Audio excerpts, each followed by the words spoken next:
dig.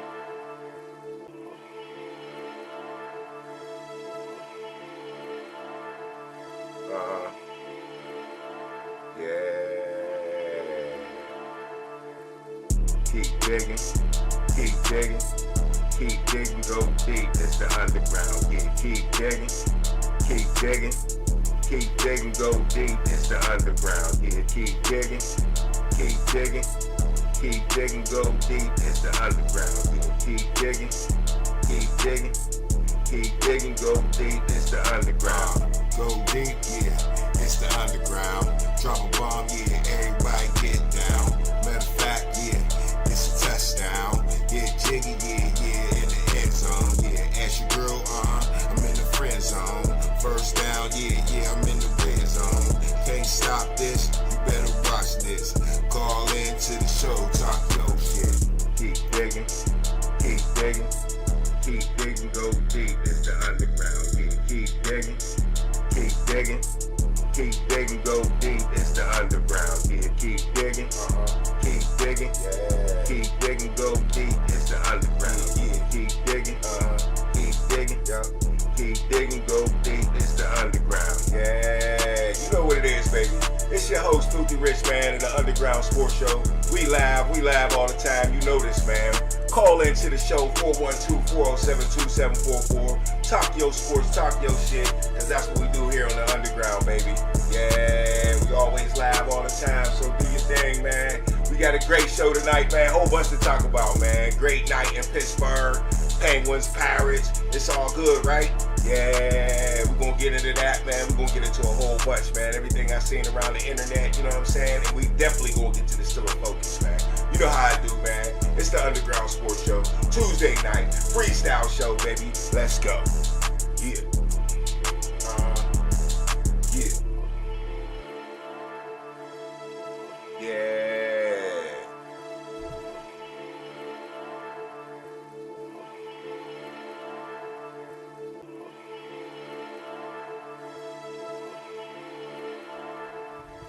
Alright, what's up, y'all? It's the Underground Sports Show, your host, Filthy Rich, once again, man. Check in if you up in here, man, in the chat, or, you know what I'm saying, call into the show, let me know what's up, man. Anything you want to talk about, it don't matter. Like I said, it's the freestyle show, man. You want to get straight into the Steelers, something you heard about the Steelers, let's get into that. Any questions, I definitely always got questions for you, man. So anytime you call, man, we're going to get it on and talk about it, you know what I'm saying? You see something new up there, man, it's the Cash App, man, the Underground Cash App, Underground 2525, man. Support the show, man. I had a lot of people out there supporting the show all this time, man. I want to shout out all of y'all, man, that been with me the whole time, man. I've been supposed to get this Cash App up the whole time, man. And what I'm going to do is, with the first $400 or $500, whatever it take from the Cash App, I'm going to give away a PlayStation 5, man. That's what I'm trying to do with the Cash App, the Underground 2525 Cash App. Trying to raise funds so I can keep doing more things to promote the show, man. You know what I'm saying? Also, if you want to advertise on the Underground, you know what I'm saying? Do that. You know what I'm saying? Call into the show. Call the show number, when we ain't live, and we'll talk about how you can promote your business or whatever you got going on the Underground, man. So, yeah, that's what we doing. That's new. Matter of fact, let's cut to a brief little commercial right here just to show you what we talking about, man.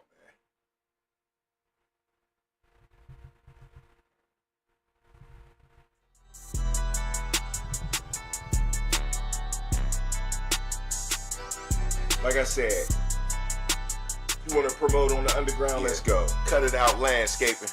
Good people, good prices. Hedge clippings, lawn care, and planting and design. Call for a free estimate at 412-853-0457. Cut It Out Landscaping. Your hedges looking crazy? Cut it out. Your grass getting high? Cut it out. Your whole yard looking crazy? Man, cut it out. Cut It Out Landscaping.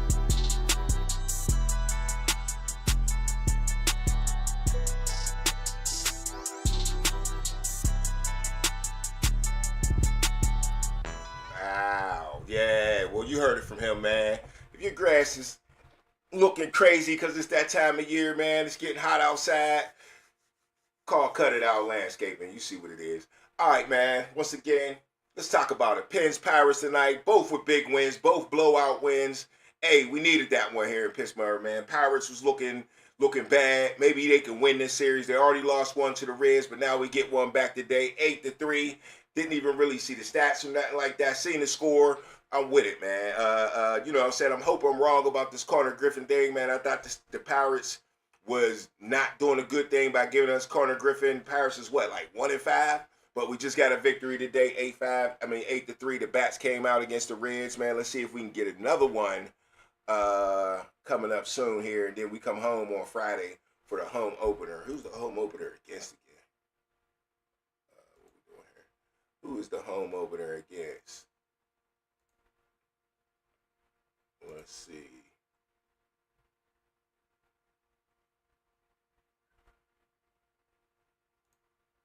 Home opener is against the Orioles. That's right, on Friday at 4:12 p.m. So yeah, man, let's give us some hope, man. I think people will show up if we can get two against the Reds, man. If not, man, it might be the Connor Griffin effect. You know, Paul Skeens ain't pitching well either, so you know. Let's get some hope in the bird. You know what I'm saying? But the Penguins, on the other half, beat up on the Red Wings 5-1. The Red Wings are a decent team. So, yes, the Penguins got out on the Red Wings today. Penguins getting healthy. Malkin's back. Sidney Crosby's back. So, yeah, man, the Penguins look good. Problem is they couldn't beat the good teams in the last little stretch, right?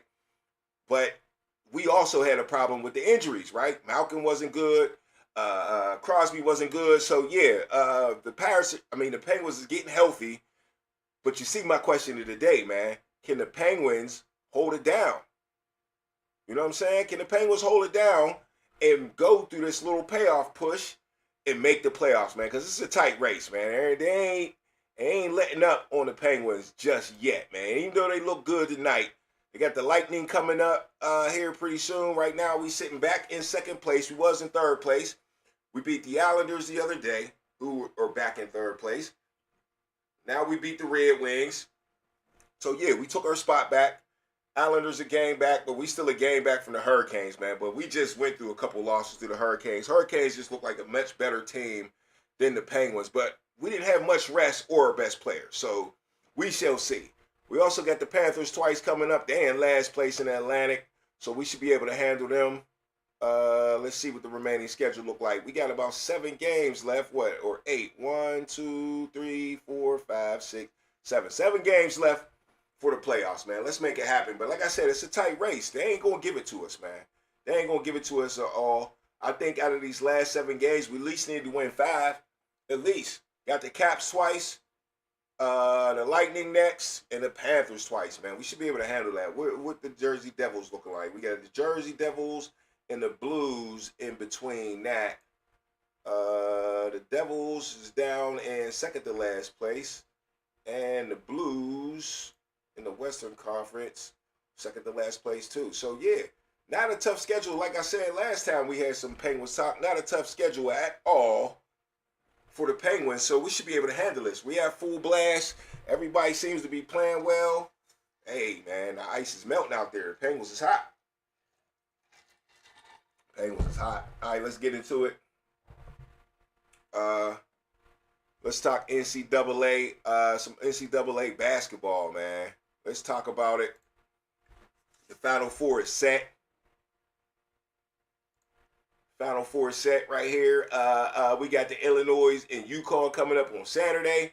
Michigan and Arizona coming up also on Saturday. That should be a real good matchup, man. Everybody thinking that's the championship right there. But I really want to talk about the ladies, man. The ladies up next, man. South Carolina versus UConn, man. 2 iconic teams, man. We also got Texas versus UCLA. But, man, I mean, I'm pretty sure just like in the men's, everybody's thinking Michigan and Arizona should be that's really the championship game, right? Everybody's thinking South Carolina, UConn right now. Why? Because this is a coaching battle right here, man.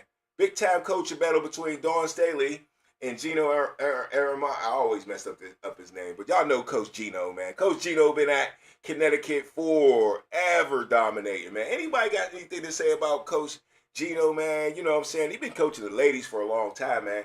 How many men are still coaching the women? You don't see too much of that no more.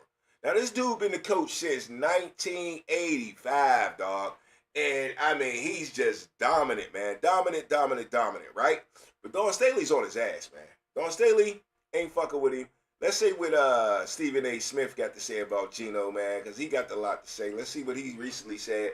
Well, this is about 11 months ago, but that's recent enough when you hear the context of the video. All right, let's go. Gino Auriemma has withstood the test of time. And you can talk about Nick Saban, you can talk about Bill Belichick, you can talk about all of these guys. I think Nick Saban's the closest. Bill Belichick had Tom Brady for 20 years. Okay, won with him, didn't win without him. Nick Saban won at LSU, he won at Alabama. So I think that's close. John Wooden, you got to think about him and his 11 titles, no doubt.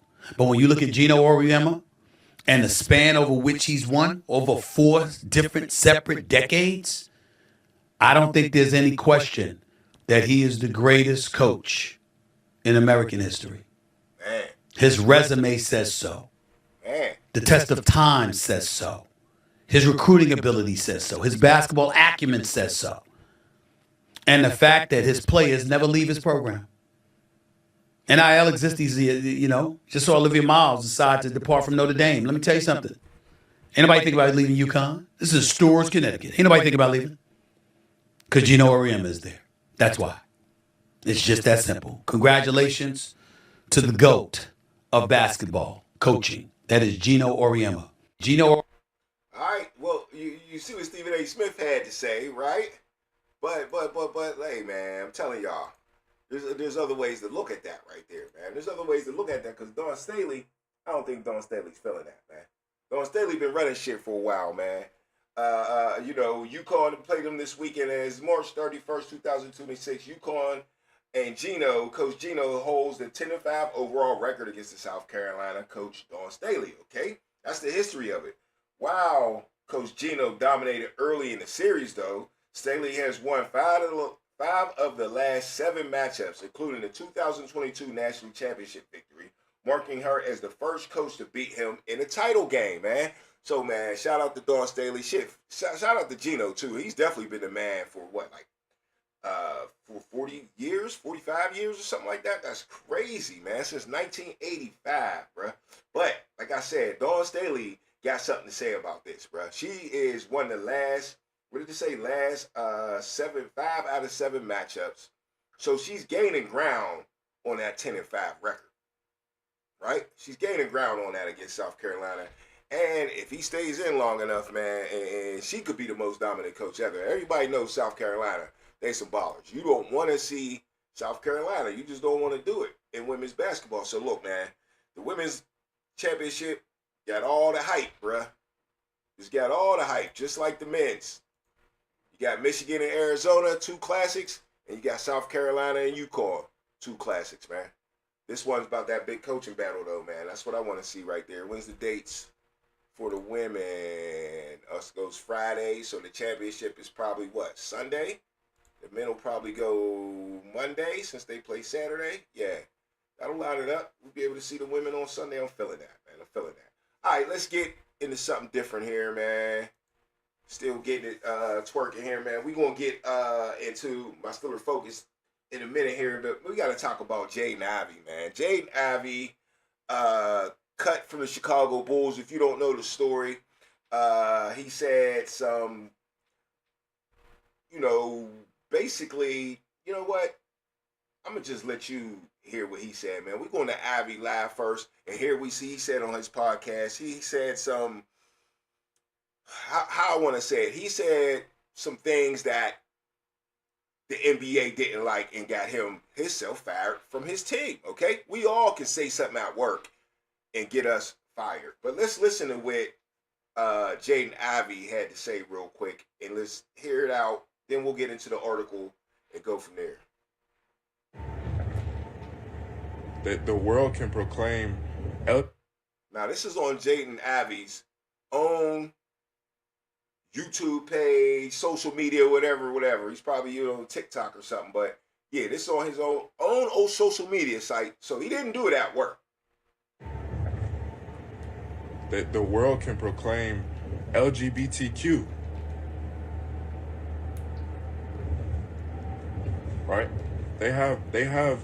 They proclaim Pride Month and the NBA. They proclaim it.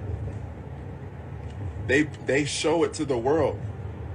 They say, come join us for Pride Month, to celebrate unrighteousness. They proclaim it.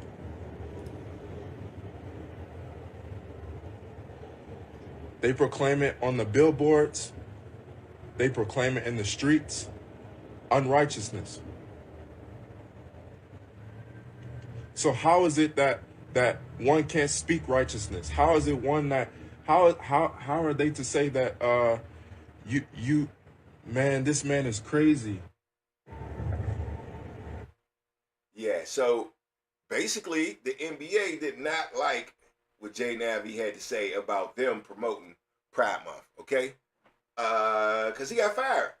The Chicago Bulls waived shooting guard Jay Navi due to conduct detrimental to the team. The team announced in a statement on Monday. Ivan had increasingly been posting social media about his religious beliefs and recently made anti-LGBTQ comments.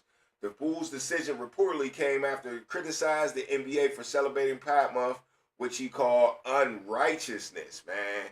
So, my man's not allowed to be religious on his own website, which feels so wrong to me. But let's talk about where Jaden Ivey went wrong, okay?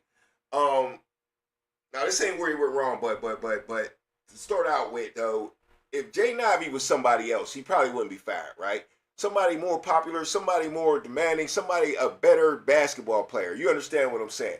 A high-profile basketball player. Somebody a team wanted, a max contract type of guy.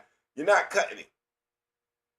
You're not doing it. So they were able to cut him to make him an example when we're in reality, is he really an example? Is he?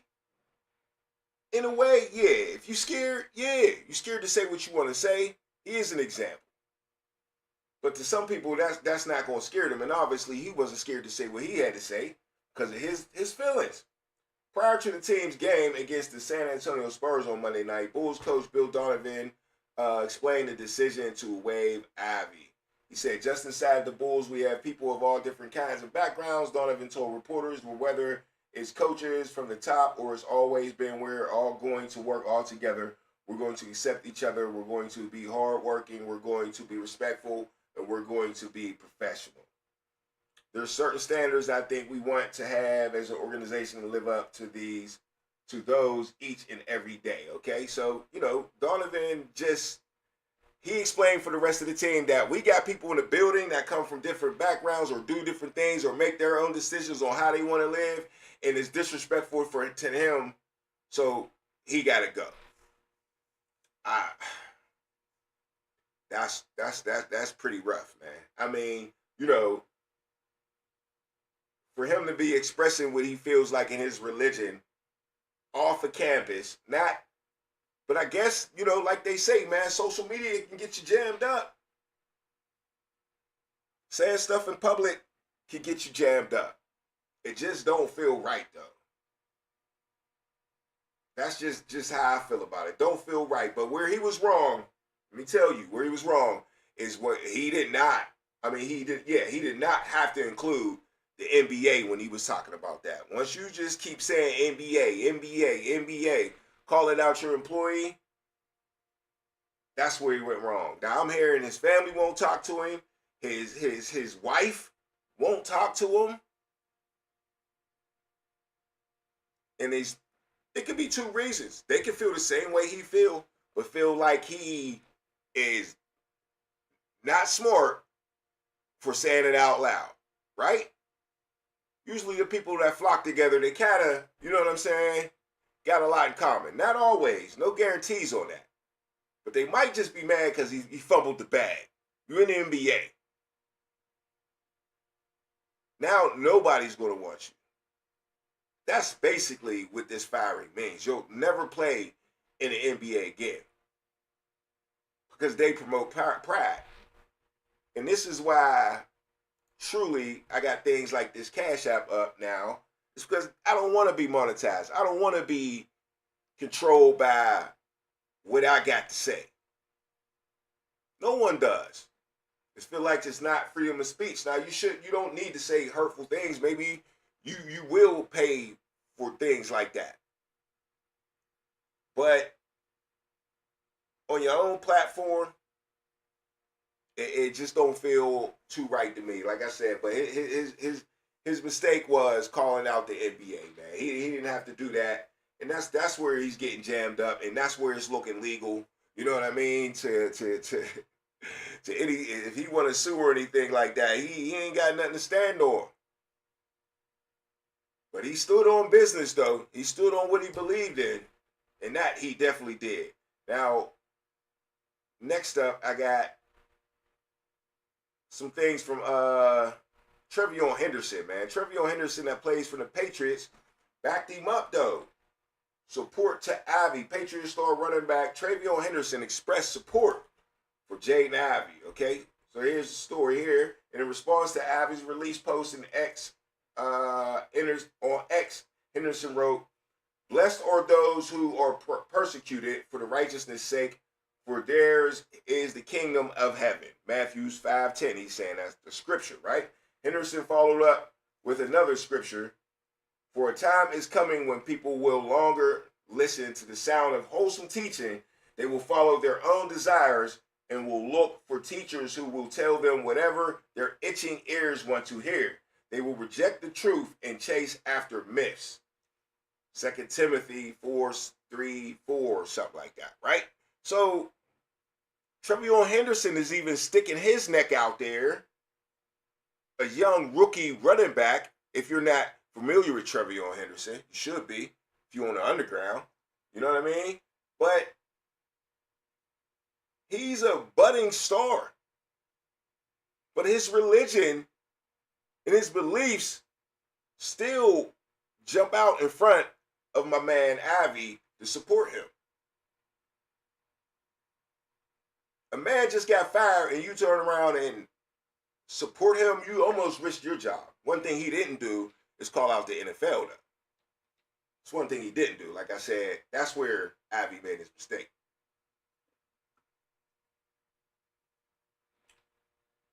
But I do think Trevion Henderson is taking some risk for this. But in his eyes, he's doing the right thing. He's doing the right thing. And you ask people to stand on business until it come down to something you don't like, right? That's how it be. Everybody wants to say stand on business, but when people do, you get offended. But it's wild how the NBA could just fire a cat that quick. Then the NFL is dealing with an issue where they got a guy that actually kissed the dude on the forehead and they had to fire him for that.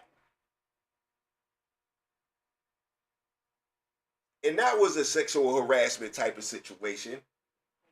Male on male.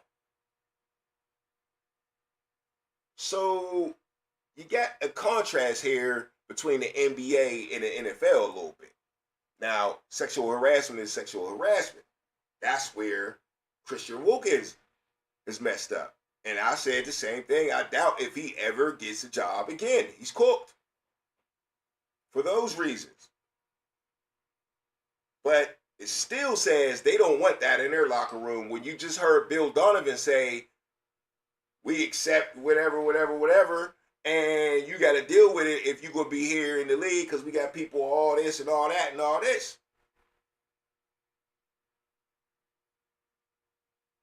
It's kind of wild, though.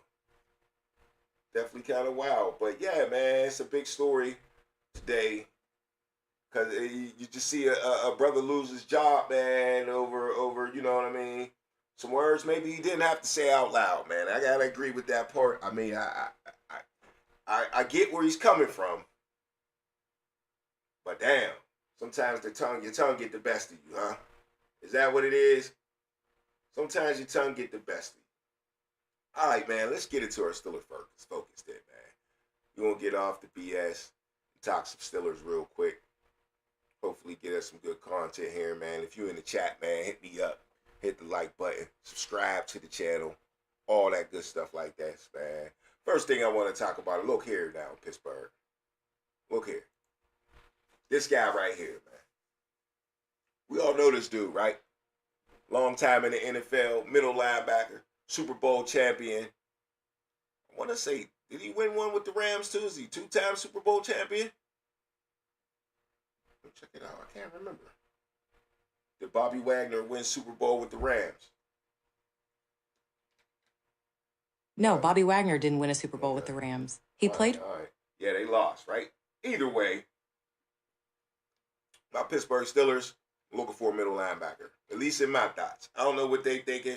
Haven't really heard that in national media, nothing like that. But we definitely could use a leader at that position. There's no doubt about that. My man Bobby Wagner still sitting out here without a job. Without a job. Just wandering around with only 60 tackles needed to become the #1 tackler in NFL history, bro.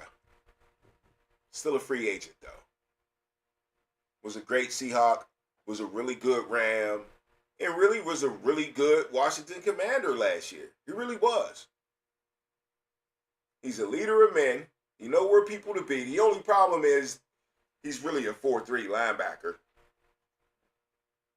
But still, it would be worth it to me to try to scoop up a Bobby Wagner and get him in my linebacker room. Since we seem to be having a little issue with leadership and diagnosing plays and knowing where to be and stuff like that. And a great tackler. We're having problems tackling. So bring a guy in here that's going to get people on the ground. Now, I know people are going to say he's old, whatever like that. But, I mean, really not that old. Thought I had his age here. But, yeah, man, $9 million last year with $8 million guarantees from the Washington Commanders. I'm sure he'll play for that again. That's like getting Aaron Rodgers for the 10. We was happy about that. Bobby Wagner might give you more production than Aaron Rodgers. Anybody agree with that? Especially with the desperation we got at middle linebackers. All these other dudes that we tried to bring in or to be a run stopper here, or Landon Roberts and Jabril Peppers even tried to bring him and twist him in there a little bit. Who else was the other guy that we brought in and tried to be the guy there now, Harrison from Baltimore. He's a little thumper. I mean, I do like him, but I mean, let's put this guy at the thumper spot, right? For $8 million guaranteed. Maybe less. You let him sit out there too long, though, somebody else gonna scoop him up. Now, I'm sure he wants to get on a team that's gonna be a contender. So why not, man? Steelers contenders every year. Mike Tomlin's gone, though, so we shall see if that contender thing every year follows the Pittsburgh Steelers, or was it a Mike Tomlin thing? But I believe somebody said today if Aaron Rodgers winds up Pittsburgh Steelers quarterback, that this will be our first losing season. Who was that? I heard that today. But yeah, this will be our first losing season, right? I don't know about that, y'all. I do not know about that. But all right, hit me in the chat. Let me know you in the house, man. Hit the like button, subscribe to the channel. Bobby Wagner, man. Bring him into town, man. Bring him into town for sure. All right, let's talk about another linebacker, man. Let's move on to my man T.J. Watt, man. I got some T.J. Watt news in the house, man. Little video to show you and stuff like that. But yeah, man. Steelers T.J. Watt hit with harsh overpaid label after free agency fallout. Okay, man. So, you know, I think it was Bleacher Report that labeled T.J. Watt is the most overrated or one of the most overpaid players in the whole NFL. Damn, harsh criticism, man. It don't take long to to fall off the map, do it, man. It don't take long to fall off the map. It's a damn shame they're doing my boy like that and calling him out. You know what I'm saying? I know some other people that didn't like it neither. Let's go to my man Debo and see what Debo had to say about TJ Watt and Bleacher Report calling him out and saying that he's the most overpaid. Not the most overpaid. I mean, damn, he's getting bread. Don't get it twisted, but the most overpaid. Damn. TJ Watt punctured his lung last year, had 7 sacks, 2 interceptions, man. Interceptions count, man. I think TJ Watt got 9 interceptions. I bet you can find DBs that don't got 9 interceptions. What's his name? JPJ don't got 9. Might take him 9 more years to get 9. And TJ Watt got 9 sacks, bruh. What we talking about here? But you know me. I'll bring Debo up on here now. If I don't agree with Debo, if I don't agree with Debo, I ain't scared of no Debo. Y'all know that. Y'all know I ain't scared of Debo. Sometimes he know what he talking about because you know what I'm saying. When he don't, I let him know. I let him know on the underground. Hey Debo, you out of pocket, baby. You out of pocket. You know he been there. All right, let's go, Debo. It's only one person in the league that gets double more than him, and that's Myles Garrett. TJ is number 2. Bleacher Report, they over there tripping, man. They saying TJ is the Steelers, most overpaid player. 3rd highest paid defender in the league. It's not even close to being worth that kind of money these days. Ooh. I don't agree at all. When you're the highest paid player, you know how people are. They need to see production. Once you start getting that 2nd contract, that 3rd contract, they don't care about any of the stuff that you've done before. Any of those previous years, that's irrelevant to the fan or to the people when they're looking at them playing. This year he was hurt. He got his lung punctured. He hasn't showed any signs of slowing down. He not only with sacks, with interceptions, with forced fumbles, with fumble recoveries. He's not just out there just, making sacks. He's creating turnovers. I think that TJ Watt is getting what he's deserved. You're not looking at the things that don't count on the goal sheet and categories that don't really show up as, stats. Yeah. And that's him taking up 2, sometimes 3 players, every play that are assigned to him. He's working through double teams. It's only one person in the league that gets double more than him, and that's Myles Garrett. TJ is number 2. Even right now as a top 3 edge rusher, I think he's worth it. He started off rookie season, 7 sacks, then 13. Then 14 and a half, then 15. Then we go 22-5, okay? Then we go 5.5, something happened, injuries, whatever. Next season after that, 19. And then 2 years ago, 11 and a half, then last season, 7. That's a lot of sacks. So I think he can still get to those big numbers, and I think he wants to get to those big numbers. His overall production, through the totality, he has the benefit of the doubt. Download Prize Picks. All right, so y'all heard Debo and Joe, man. Hey, I've been telling y'all that shit for years, man. I've been telling y'all that for years. Take it from another linebacker. Now, is he just glazing because that's his man's? I know you always got to throw that in there, right? You always got to throw that in there. But there's a lot of truth in those statements right there, man. A lot of truth in the statements right there. TJ Watt makes a lot of hidden plays, man. A lot of hidden plays. If you really watching the game, you play some outside linebacker, you can make a play without making a play. And then a lot of times TJ Watt is stretching, trying to make plays for other people, and that's when he don't need to do. That's where he makes his mistake. Stay home, and if the play don't come to you, you know what I'm saying? It just don't come to you. And believe me, that offense is getting set up to stop TJ Watt. Believe that. Like he said, now, no, let's not take nothing away from Myles Garrett except for his fake ass, cheap ass, goddamn defensive player of the year / well, he was gonna get that anyway. But his little fake ass sack record that Joe Burrow's punk ass gave him, right? He just gave it to him. I ain't really fucking with Ohio NFL wise right now. I can't fuck with it. Myles Garrett, that's some weak ass shit. Joe Burrow, that was some weak ass shit. Y'all already know that. But back to TJ Watt. Yeah, man. I mean, you gotta pay TJ Watt for what he did, bruh. You gonna let a player that got the caliber to do them things, as long as the stars align, got the caliber to get you at least 12, 13, 14, 15 sacks, right?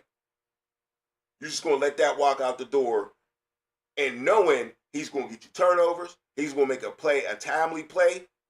And yeah, do he disappear? All outside edge rushers disappear. You can say the same shit about Myles Garrett, Michael Parsons. You go back to watch Julius Peppers play. You're going to find a game where they disappeared. It's part of the game, man. It's part of the game plan, actually, of the other team. And if the rest of the teammates let that happen, y'all don't realize that that's what's happening. The rest of the teammates, if they keying on somebody so much, you got to make your play. And that's where you get to the linebackers. And that's why I'm talking about bringing Bobby Wagner in. Because Bobby Wagner is going to know where to be. He's going to know where you need to be. And put you where you need to be. You don't get that many tackles just being strong, just being fast. You got to know where the fuck to be. So, yeah, man, bringing in Bobby Wagner here and keeping TJ Watt in here, those are good ideas. Did you have to pay the man? Yeah, but you ain't got a quarterback right now. It's the perfect timing. You had to do it. You couldn't go without TJ Watt and no quarterback. That's the shit you want to be in? Because you know Pittsburgh, these users think TJ Watt making too much money. A lot of y'all out there. But yeah, that's my Steeler focus on them two, man. For real. All right, we're going to go to halftime real quick, man. We come back from halftime, man. We'll have some more Steeler talks, man. Some more shit I seen on the internet, man, about some sports. So yeah, man, let's get it on, man. We'll be right back. It's the halftime show. Ow. Yeah.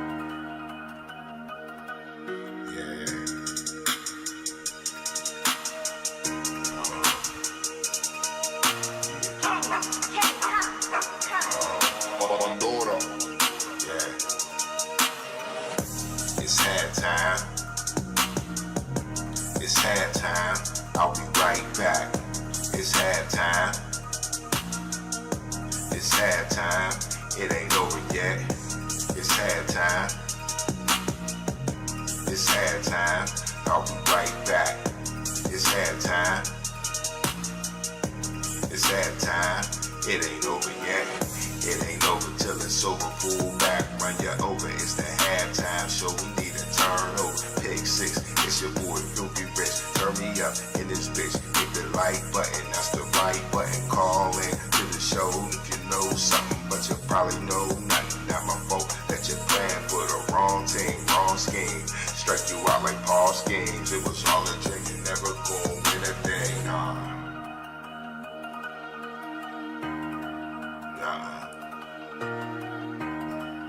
Yeah, you know what it is. It's halftime. It's halftime. I'll be right back. It's halftime. It's halftime. I'll be right back. It's halftime. It's halftime. I'll be right back. It's halftime. It's halftime. It ain't over yet. Yeah, you know what it is, baby. It's the Underground Sports Show, man. We live all the time, man. Hit me in the chat or call me on the show, man. 412-407-2744. We ain't here talking sports. We ain't here talking shit. You know how we get down, man. It's the Underground Sports Show. Yeah.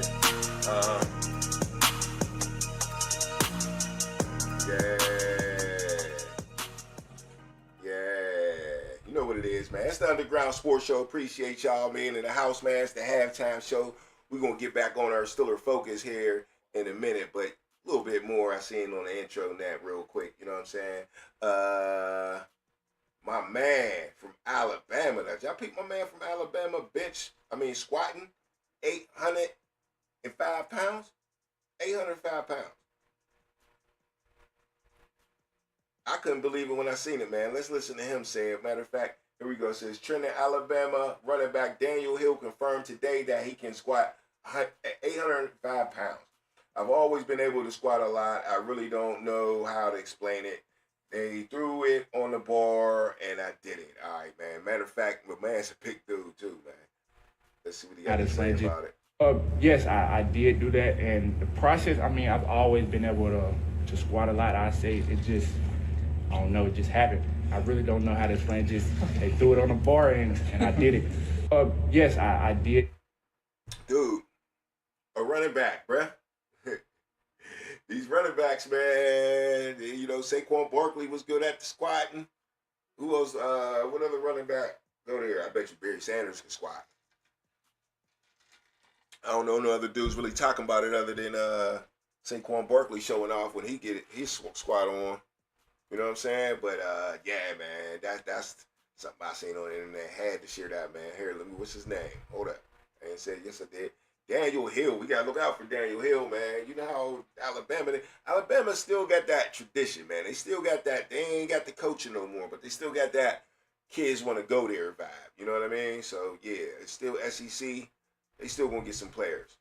All right, there's this story saying the Jacksonville Jaguars supposed to be going to Orlando, man. Jacksonville Jaguars relocating to Orlando for the 2027 season as the major renovations are underway at Everbank Stadium, all right? And the renovations are expected to finish by August 2028. So, man, this is real. I seen it a couple of days ago and was like, I don't know, man, da-da-da. But, yeah, more stories keep coming out and saying that they confirmed that the Jacksonville Jaguars going to be the Orlando Jaguars. Now, I wonder if they'll change the name, colors, logo. I mean, when Houston went to Tennessee, they switched it up totally, right? So this is very interesting because we might get some new uniforms, some new swag, a new era in football coming up here, man, with them going to Orlando. And I'm excited about it. I mean, one thing I know, and we all know about Jacksonville, they're a big college town. And nobody really thought the Jaguars was going to make it there. And now we come to this conclusion that I guess they're just not going to make it there. You know, Jacksonville, they love their Florida Gators, man. I know a cat from Jacksonville I used to be in the Marine Corps with. And yeah, he said, we ain't really no pro ball dudes, man. We ain't even talking that. We on some college football.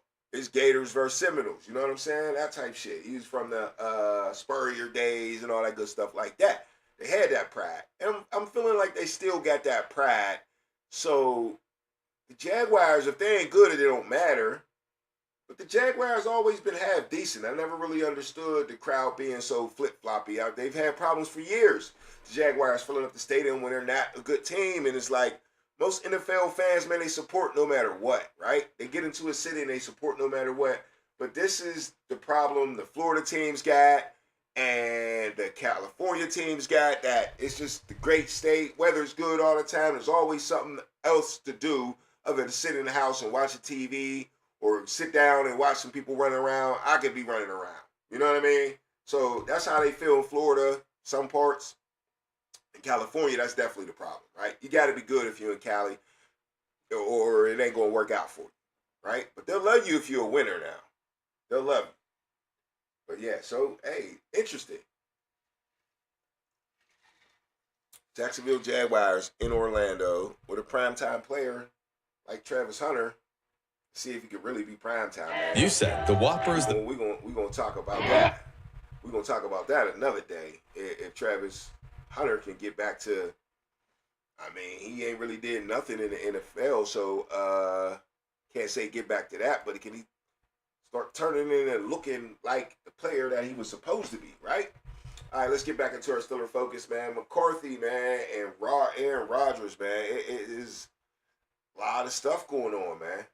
A lot of stuff going on with McCarthy and Aaron Rodgers. A lot of talk, a lot of Pat McAfee's down at the meetings, man. Matter of fact,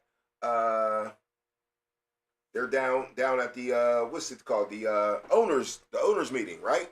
So McCarthy's being interviewed a lot about Rodgers, and it really sounds like he's coming back. Let's listen to McCarthy in case you didn't hear earlier what he relationships with. said. Seems like it'd just be a fun year. That feels like the right. Yeah. No, Sounds to me like they Be a fun year. That feels like quarterback league. and say, hey, Aaron Rodgers said that I haven't even really heard from the. Everybody wants me to make a decision. I haven't really heard from the Steelers, which led us to believe, like, okay, maybe they're both kind of going through processes right now to figure it out. Aaron trying to figure out whether or not he wants to play. You guys figuring out when the right time to talk to Aaron. Obviously, you have great relationships with Aaron as well on what it is. How do you kind of juggle all that that's happening right now? Because that is what you're going to get 100 questions about that tomorrow. You know, And like you said, this is Pat McAfee from Pittsburgh interviewing Mike McCarthy from Pittsburgh and asking him about Aaron Rodgers. You know, he wants to know first, actually, because he's like, you about to get a lot of questions. You guys figuring out when the right time to talk to Aaron. Obviously, you have great relationships with Aaron as well on what it is. How do you kind of juggle all that that's happening right now? Because that is what you're going to get 100 questions about that tomorrow. you know, I mean, I've talked to Aaron regularly, and we'll continue to do so, and we're just working through it, and when it's time to fully address it, we will. But it's a process that he's going through, and I'm comfortable with it. But we've had very, very positive conversations on a weekly basis. His offense that he loves is the offense you put into his life. Yeah. He's called it many times beautiful. The West Coast offense is beautiful, and it does this. And he says the modern game is missing out on this. I think he would write maybe a book about the beauty of the West Coast. Like, I think he would actually do that the way he's talked about it in the past. That is obviously an offense that you know very, very well. That feels like simpatico conversations that you're having, or are you going to take... Oh, yeah. Because you just talked about systems that have been in place versus what it hasn't been in place. If Aaron's your quarterback, it feels like you have everything at your disposal right in the history of your offense. Is that true, or is your offense... Yeah, definitely. I mean, the offense is, it's what I believe in. It's, obviously what he believes in. So, that part's already being built on a daily basis with the coaches. So we're just, we're getting geared up for when we can meet with our guys next week. So, Let's say he's doing it right. It's got to be. It just makes too much sense. 100%. Why would he not want to showcase the offense that he has been singing? Pat McAfee just got frustrated. He's trying to get it out of him so bad. He's trying to get it out of him, but he's like, just do it. Just tell us. God, what he believes in. So, that part's already being built on a daily basis with the coaches. So we're just, we're getting geared up for when we can meet with our guys next week. So, Let's say he's doing it right. It's got to be. It just makes too much sense. 100%. Why would he not want to showcase the offense that he has been singing the praises of every single time he spoke about it? Especially with winning the AFC North last year with how they went away. Yeah. A bunch of his former head coach and a bunch of other guys who are in Green Bay who he presumably has good relationships with. Seems like it'd just be a fun year. That feels like the right. Yeah. No, Is that what you're saying to him though? Is that like the conversations you're having a part of everything? Oh yeah, he knows. He talks to the coaches that are there, and there's a lot of very positive, healthy communication going on. okay. Positive health. Good for you. Go ahead, D-Buck. Yeah, we talked about Quarterback league. And say, hey, Aaron Rodgers said. So that's Mike McCarthy trying not to spill the beans. Pat McAfee trying to get him to spill the beans, and I don't know if there's really no beans to spill. You know what I mean? He might not really know, but basically, Pat McAfee's like, come on, dude, Just let us know right here on the Pat McAfee show that he's coming back. He knows he's not going to break. But still, he's trying to he's supporting Aaron Rodgers, saying Aaron Rodgers should be the quarterback for all the reasons I said weeks ago. Man. Leadership, the playbook, and he said he made the playoffs last year. So the proven arm talent is still there. This is why Aaron Rodgers is definitely the best quarterback for Pittsburgh, but I understand why people don't want him to be the quarterback, because it's a bridge thing and you don't believe you're going to win the Super Bowl with Aaron Rodgers. But at what point do we commit? At what point do Steelers fans just say, let's put the best product on the field and let's try to win us one, man? Like I said all last year in the preseason, it's Aaron Rodgers. Got any John Elway in him. John Elway got him back-to-backs at the end. Old head. Now, he wasn't this old, but these dudes is younger than the old heads back then. Okay, so 42 is the new 38 like John Elway is. Can Aaron Rodgers, is he our best chance to get just steal one? Now, the offense was the problem last year. Seemed to be fixing it. They got an offensive-minded coach. That's what y'all wanted. Got a chance to pick a receiver in the first round, no matter who it is. A half-decent receiver will be sitting there.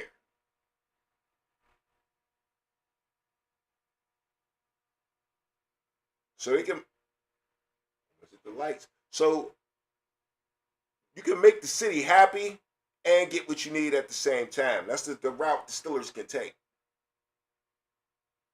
But if somebody like a linebacker or a guard is really that dude, and he's sitting right there and they really feel like he's that dude, then they got to take that position too, because wide receiver position is very deep. And reaching for a guy, he might land right to you in the second round, or there might be a couple of them. You need to draft two of them anyway. So one of them third round dudes need to be a wide receiver too. I really don't even want to draft a quarterback. I ain't going to lie to you. Especially if you bring in Aaron Rodgers back. But you got a couple guys that's going to be sitting around. You can pick them off anytime you want. I'm still kind of mad about passing on Shador last year. I ain't going to lie. And if you didn't do that, I don't even really want to see nobody out of this year's draft either. Right?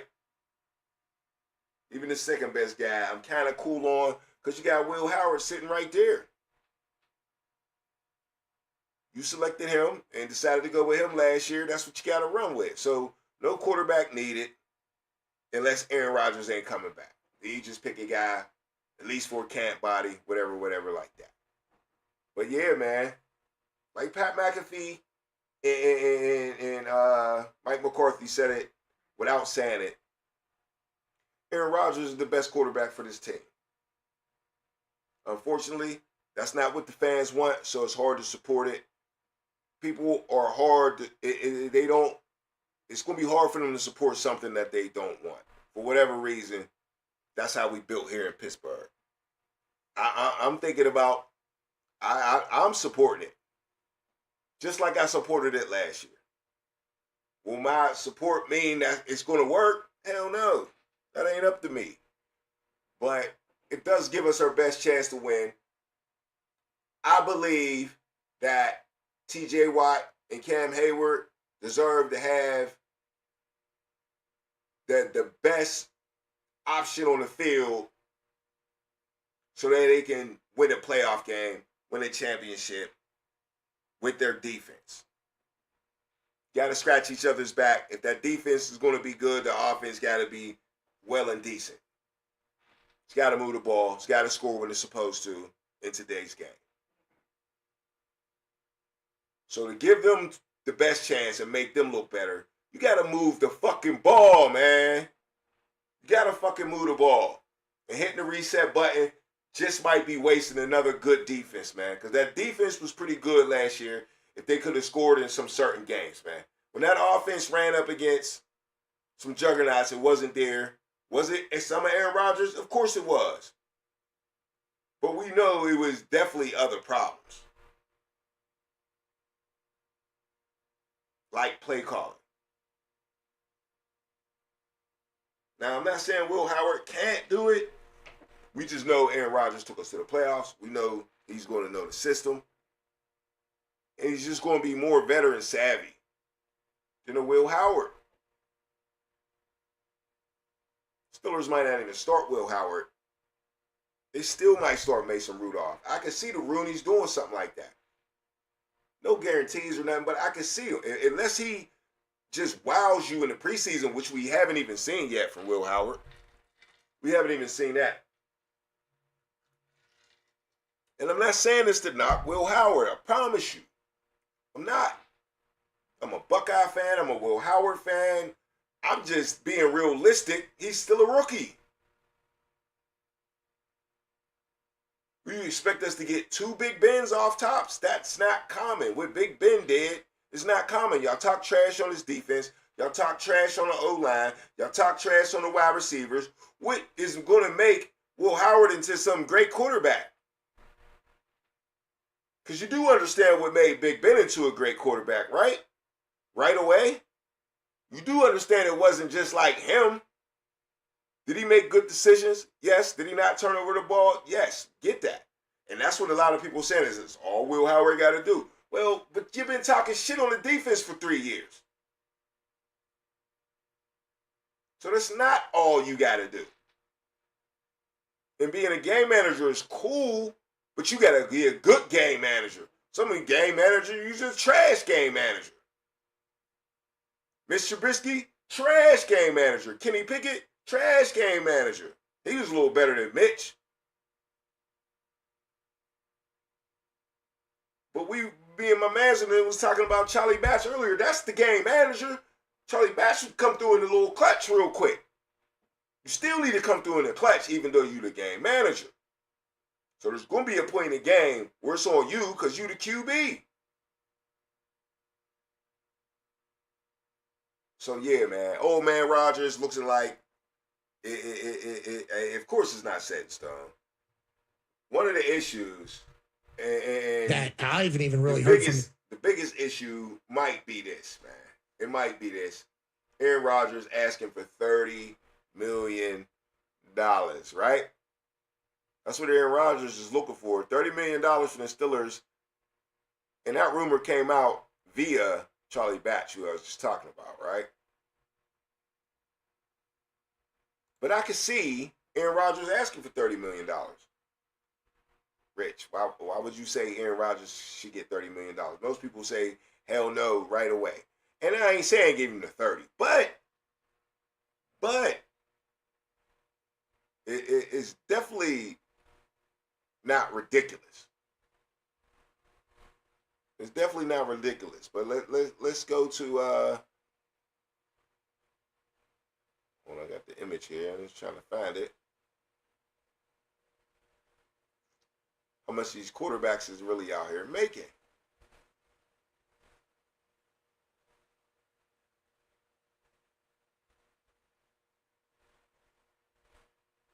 Damn, never put it in here. All right, but anyway, quarterbacks, man. Quarterbacks is making, I think Patrick Mahomes making like $60 million a year. Josh Allen, 55. Lamar Jackson, 53. Yeah, I got it right here.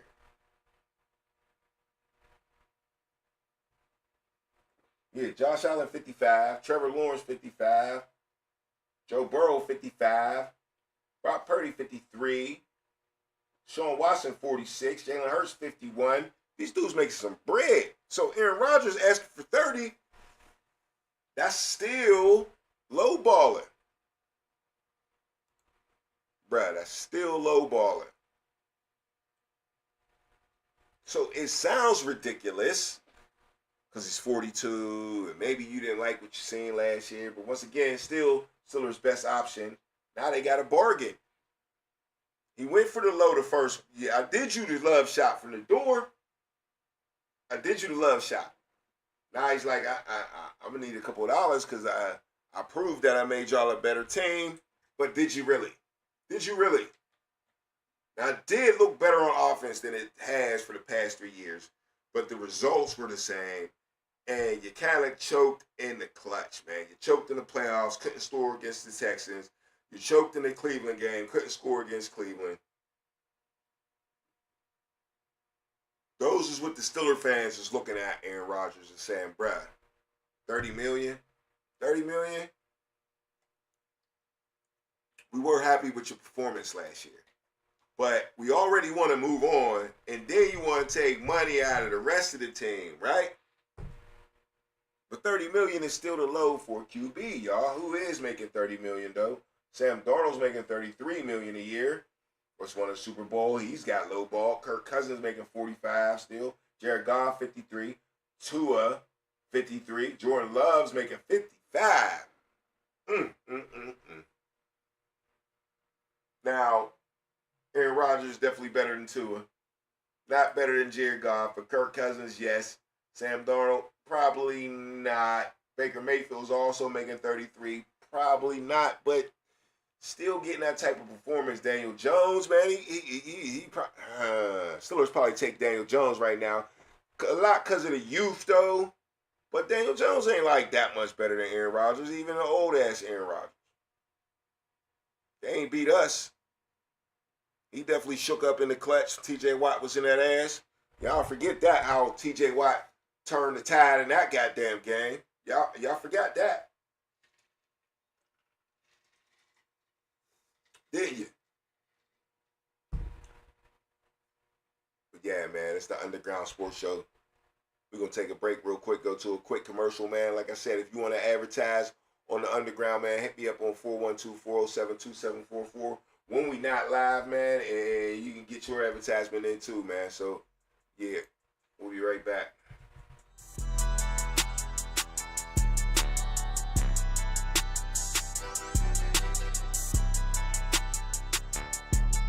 Yeah, Cut It Out Landscaping.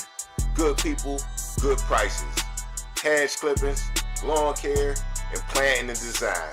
Call for a free estimate at 412-853-0457. Cut It Out Landscaping. Your hedges looking crazy? Cut it out. Your grass getting high? Cut it out. Your whole yard looking crazy? Man, cut it out. Cut It Out Landscaping.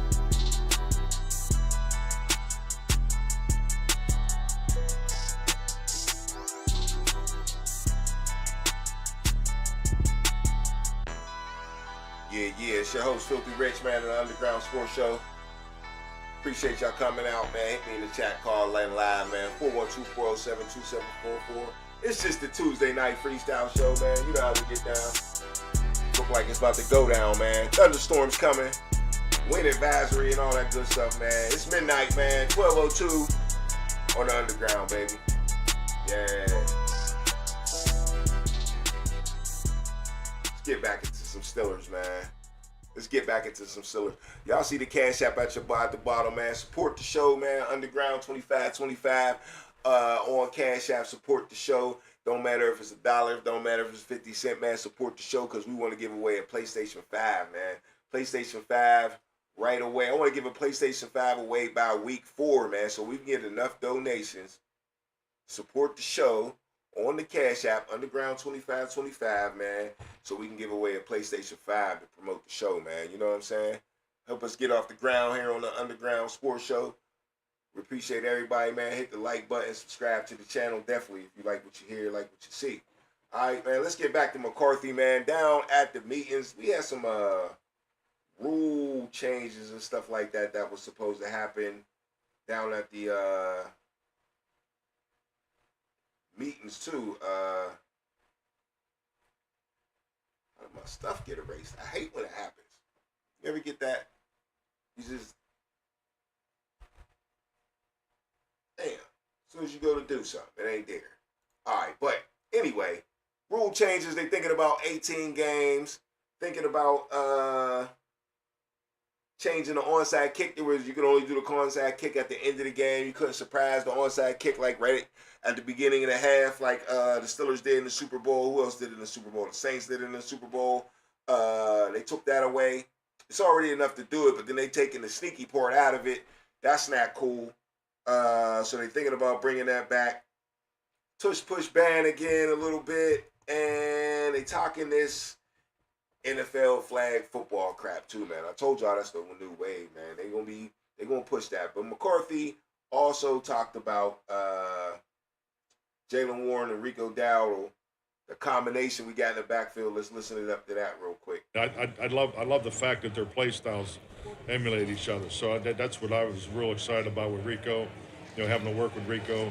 A big thing that I think is very important for a running back. The first question I always ask in the evaluation process: can he play all three downs? Because we all want 4-down players. I mean, if you're looking to build a scope of particularly the running back position and linebacker positions, for value. But these guys both can play all 3 downs, and that's important. It's real important for a play caller. because you want to push the envelope, get in and out of personnel groups. You also want to be able to stay on the field, right? Go right from second down to third down, go right from third down to fourth down, and no huddle type things. And so having backs that don't have to come out of the game on third down, that's something that I put a lot of value in, and I feel that we got two guys we can just go play tomorrow with, and I'm excited about those guys. I love the. Yeah, McCarthy, he got me excited, god damn it. And he's right. Rico Dowdle and Jalen Warren both got good hands. Both get good yardage out of the backfield. Run after catches, excellent. Both of them can be a lead back. I just wonder which guy is going to be the lead back, man. Every coach knows you got to get that one guy rolling, man. You got to get his tempo up. I don't know if they'll go back and forth all year, but Rico Dowdle won that position over Chuba Hubbard, and who's number 32 in Carolina. And I think Chuba Hubbard's a pretty good running back, and Jalen Warren's a really good running back. But can Rico Dowdle take that number one position over him? Because somebody's going to be slot. Somebody got to be the starter. That's just traditional football. That's how, and the other guy's the reliever. Jalen Warren plays a very good reliever, though. He's been doing it his whole career. He just keeps getting gypped. Even after getting a decent little contract, he keeps getting gypped. He's definitely getting the Mason Rudolph treatment here in Pittsburgh, man. Jalen Warren just can't get right. But, hey, man, I mean, who says that's going to be true? It's going to be up to McCarthy. I know McCarthy likes his running backs, man. He's always had big running backs. And Jalen Warren's definitely not a big dude, right? And Rico Dowdle, I mean, he plays like a big dude. He definitely drafted him in Dallas. So he thought much of him back then. 5'11". Can't get no weight.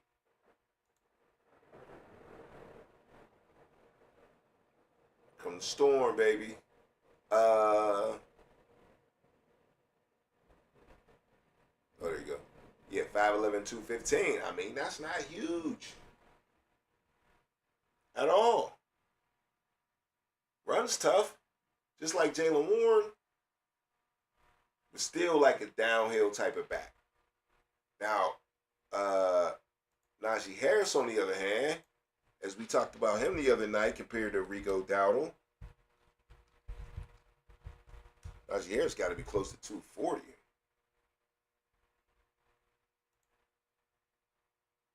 $242. 6'1". That's a big dude, man. That's a big dude. That's Eddie George shit. That's a big dude. I just think Najee used to wear some defenses down. And I know it might be over for Najee. He blew the Achilles or whatever like that. I am really surprised he's not on the team. He ain't even got to be the first down back. But just as a bruiser, just as the goal line back, imagine Najee coming off the bench.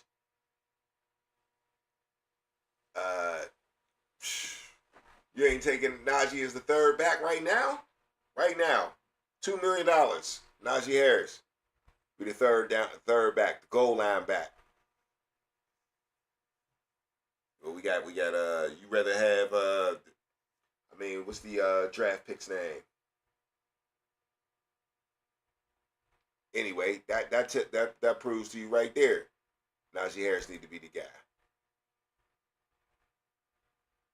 Najee Harris need to be the guy, but that ain't gonna happen. Y'all know that. All right, McCarthy also on the Pittman trade, man. Let's get to that. We definitely need a receiver, so let's see how he felt about that, because he had a lot of talking to do, man. We ain't really heard from McCarthy in a while.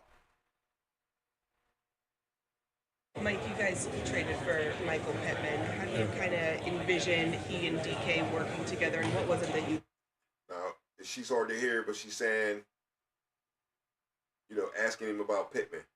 Mike, you guys traded for Michael Pittman. How do you kind of envision he and DK working together, and what was it that you liked about him and acquired? Position flex. I do prefer the bigger targets. I think it's common sense. I mean, you look at completion percentage.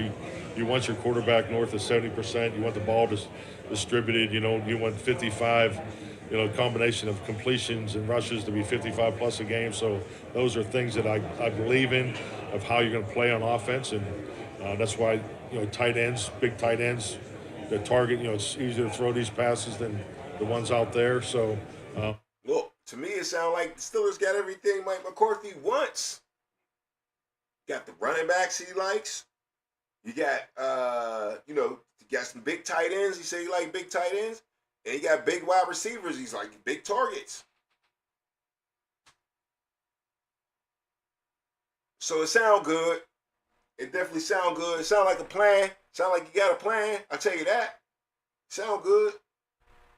Those are common sense practices that I'm you know, I keep in touch with, and so the bigger receivers, outdoor climate, the ability to be nasty in first and second down in a run game, because you know we sat through the meetings there with was that Sunday, and they talked about the big plays. You know, the statistics. I don't know if everybody here you get copies of all that, but the big play numbers are down. So I mean that's something.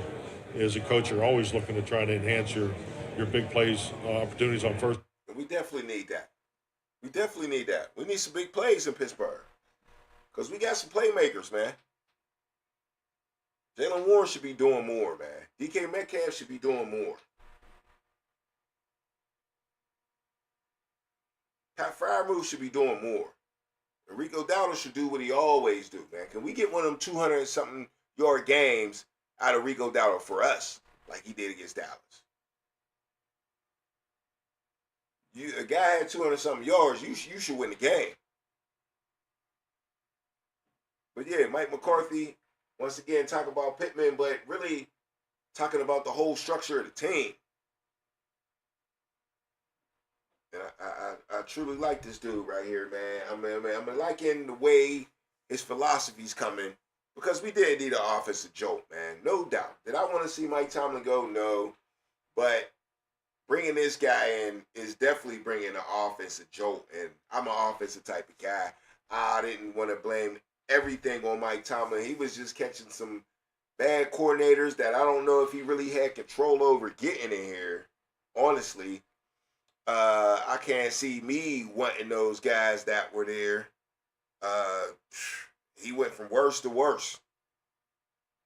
He went from worse to worse when it comes to coordinators, and that ain't a good thing. And his coaching style seems to be, let my guys coach, let my guys play. And, you know, it was still effective. We're still making the playoffs. But, you know, a lot of people mad about those 7 playoff losses in a row. And I can't hold you for that, man. I can't hold you. I can talk some shit in between that, but I can't hold you for being mad about all these playoff losses in the first round in a row. I mean, damn. What you supposed to do? Hey, before I get into the next topic, though, man, did y'all see the UFL, the UFC girls fight over the weekend? This joint right here? Bruh. Alexa Grossa versus Macy Barber, man, from Mexico. 32, 27, 5'5".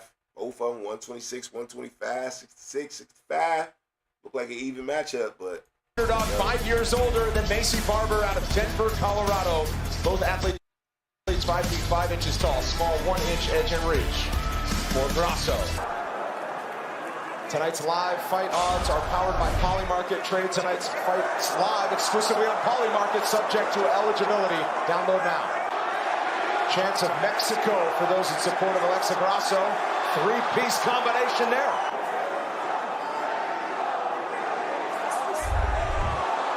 Clean 1-2 from Grasso. Found the target. Oh!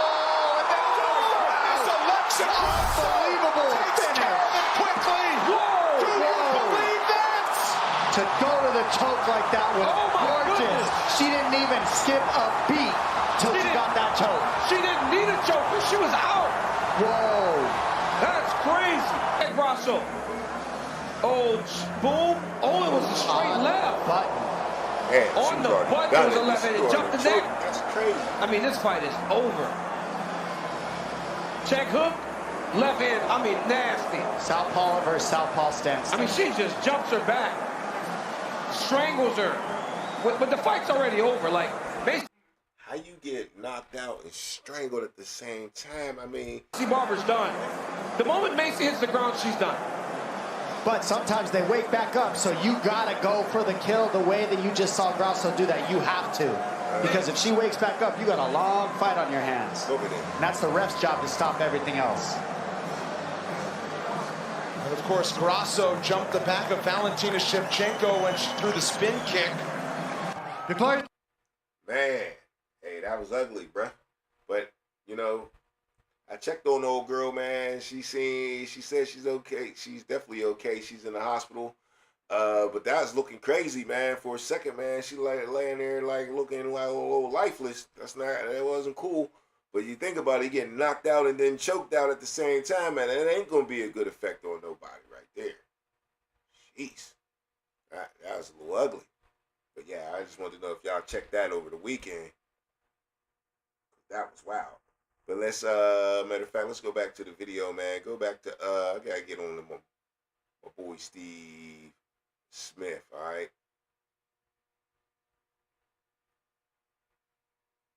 My boy Steve Smith was talking about a wide receiver, since we was talking Stiller wide receivers. Let's go to Skylar Bell, a guy that I told y'all about a little while ago. And Steve Smith is proclaiming that he is the #1 wide receiver to him in the whole draft.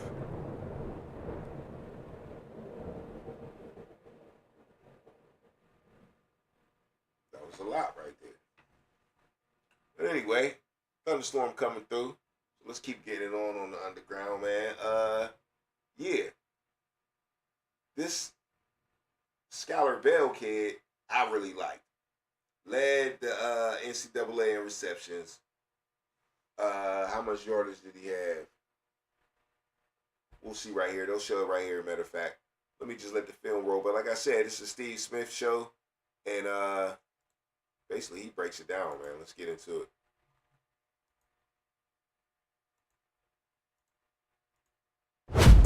Skylar Bell from UConn, #1. Really interested in how teams see this kid and what they see because he has such a great skill set, in my opinion. Just really does some really difficult things, makes them look easy. Again, quarterback play wasn't great. However, he was also one of those guys, right, that really just understood his role in the offense. They understood the role in the offense, caught a ton of passes, did a lot of really good things. Guys, you know, the one thing I was a little bit disappointed is the drops.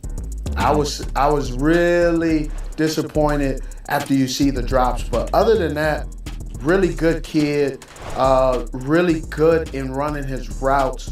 My comp for Skylar Bell has to be Deontay Johnson, right? Oh, okay. Has the What? Not Deontay Johnson. So is he saying that this is somebody the Steelers should be liking? Because Deontay Johnson was fairly productive here in Pittsburgh. Now you heard him say drops. So is that why he's comparing him to Deontay Johnson?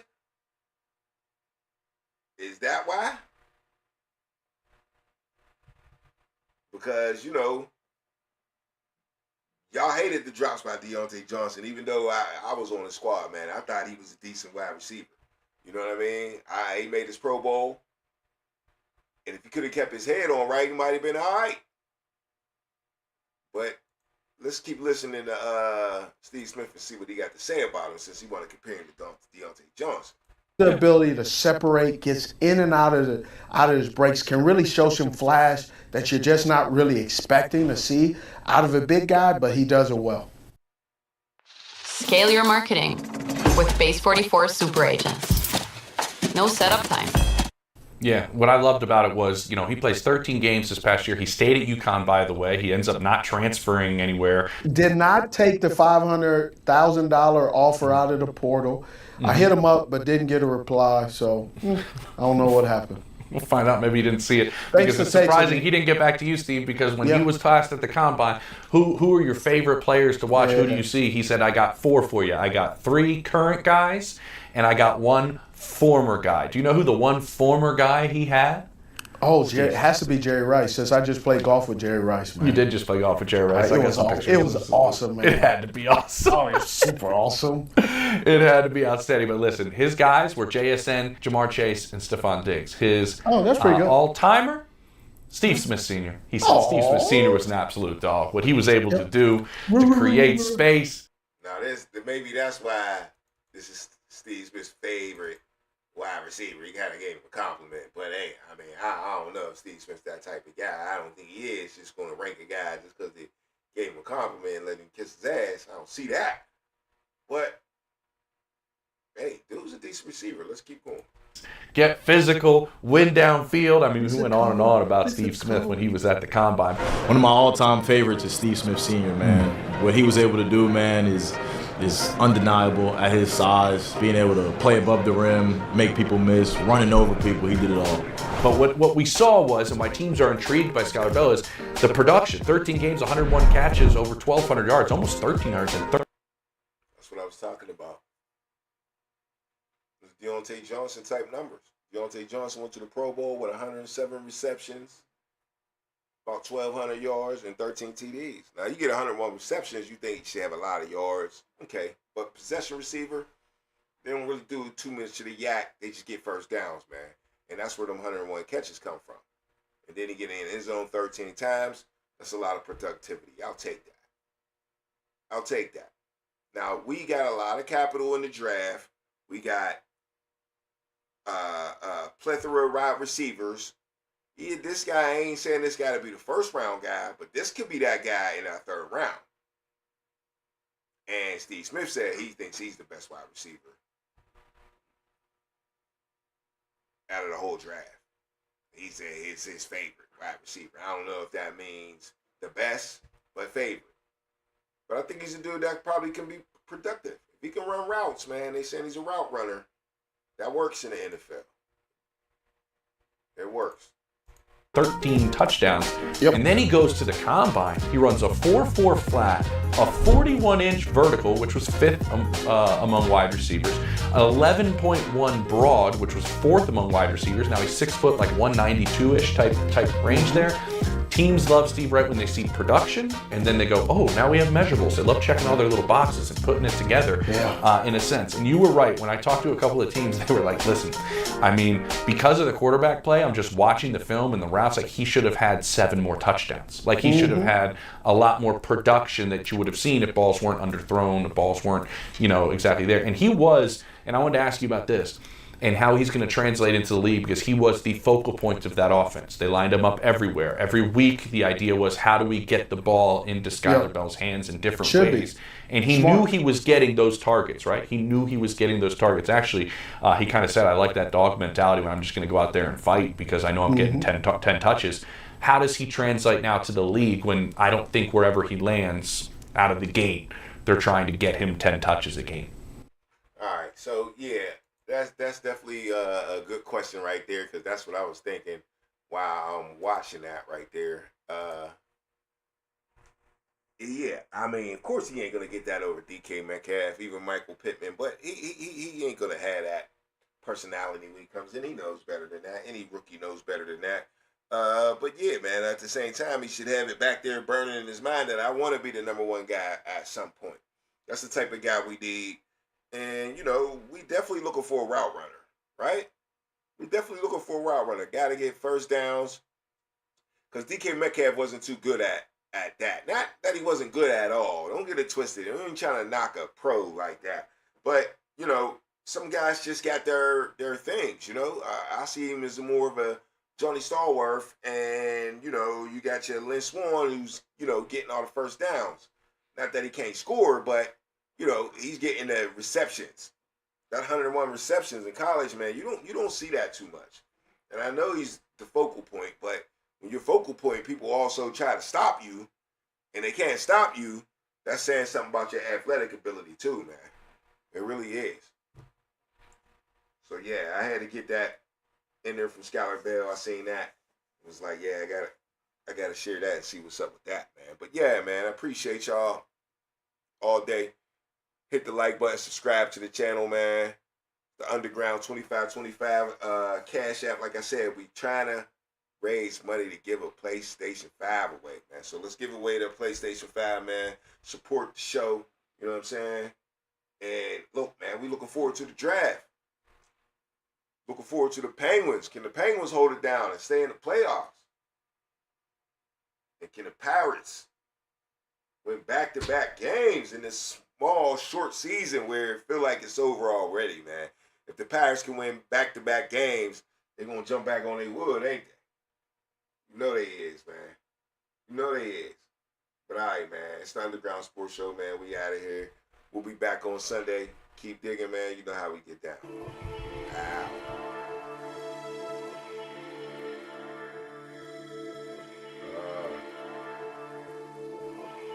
Go dig.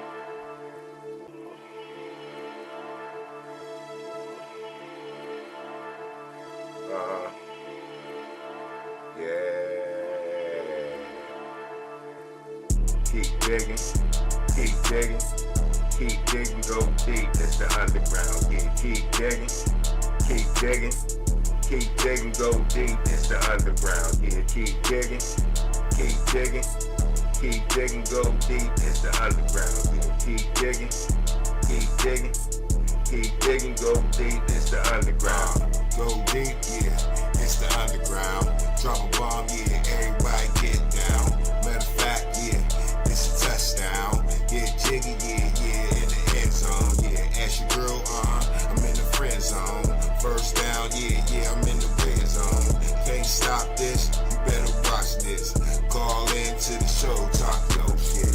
Keep digging, keep digging, keep digging, go deep, it's the Underground. Yeah, keep digging, keep digging, keep digging, go deep, it's the Underground. Yeah, keep digging, keep digging, keep digging, go deep, it's the Underground. Yeah, keep digging, keep digging, keep digging, go deep, it's the Underground.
Come on.